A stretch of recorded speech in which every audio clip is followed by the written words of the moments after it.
Bienvenue dans cette nouvelle vidéo où nous allons voir les nouveaux plafonds au niveau du chiffre d'affaires de 2025, mais aussi de la TVA. Comment vous devez faire si vous dépassez les plafonds en cours d'année, que vous soyez artisan, prestation de service ou en profession libérale. N'oubliez pas de vous abonner et c'est parti. Alors pour commencer au niveau du plafond du chiffre d'affaires, c'est-à-dire quel est le montant maximal que vous pouvez faire pour rester micro-entrepreneur.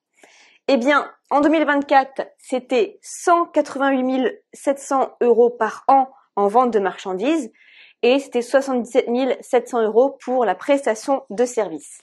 Maintenant, en 2025, ça change. On arrondit le tout.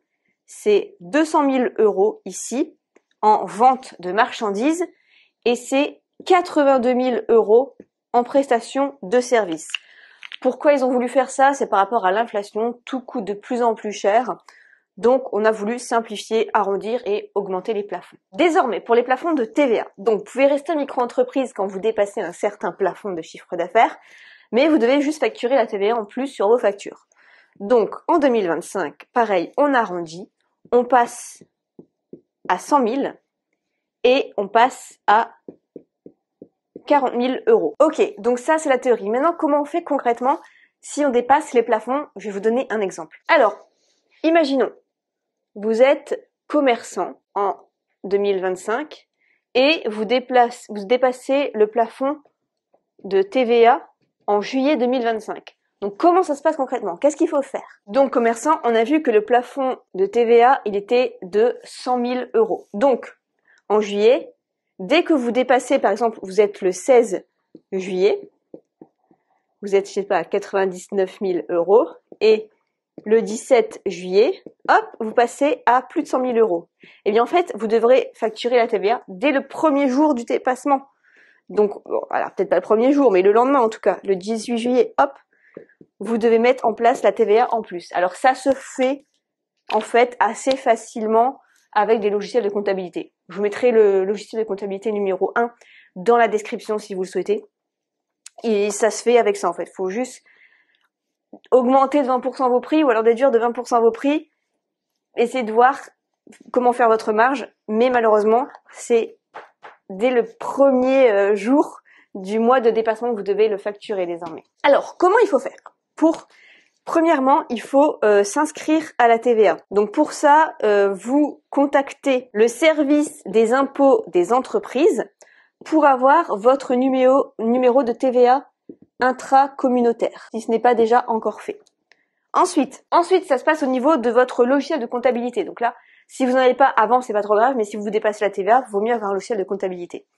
Donc, dans le logiciel, dans vos factures, il va falloir rajouter donc la TVA. Donc moi je vous recommande le logiciel qui s'appelle Indy. Pour ça, c'est le numéro 1 des ventes, on cherche pas plus loin. C'est le plus simple. Et la troisième étape, c'est de déclarer la TVA à l'État.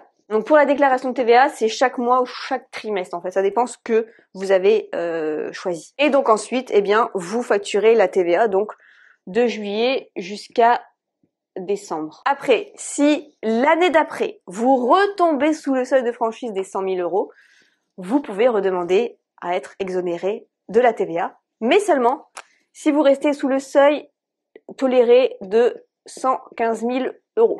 Alors maintenant, comment ça se passe si vous dépassez les seuils de plafond de chiffre d'affaires? C'est un peu plus simple. En fait, là, vous pouvez le dépasser une année, c'est pas grave, il tolère.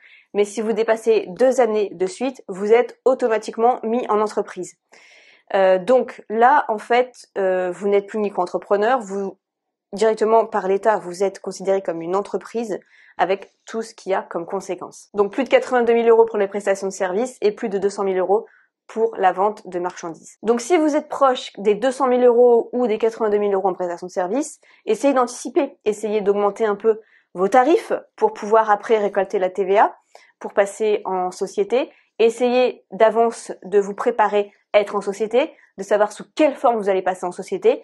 Souvent, la SASU, c'est ce qui est le plus prisé. Si vous souhaitez comment déléguer les démarches pour passer micro-entreprise à SASU, si vous voulez, je vous mettrai un lien dans la description parce que les démarches peuvent faire peur, mais si tout est délégué, il n'y a pas de souci, c'est beaucoup mieux au niveau de l'esprit, on est beaucoup plus serein. Alors, quelques petites astuces pour anticiper tout ça.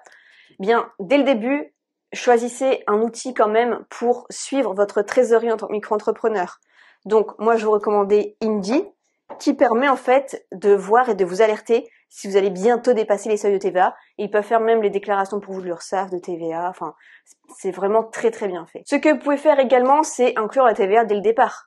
Comme ça, soit vous vous dites je vais mettre plus 20% mes prix, comme ça le jour où je passe en TVA, ça se sentira pas pour mes clients, ou de base, vous pouvez déjà, même si vous êtes micro-entrepreneur, demander à bénéficier quand même de la TVA. Donc si vous avez la moindre question sur votre situation, dites-le moi, je réponds à tout le monde en commentaire. Je vous souhaite en tout cas plein de succès dans votre entreprise et on se retrouve dans une prochaine vidéo.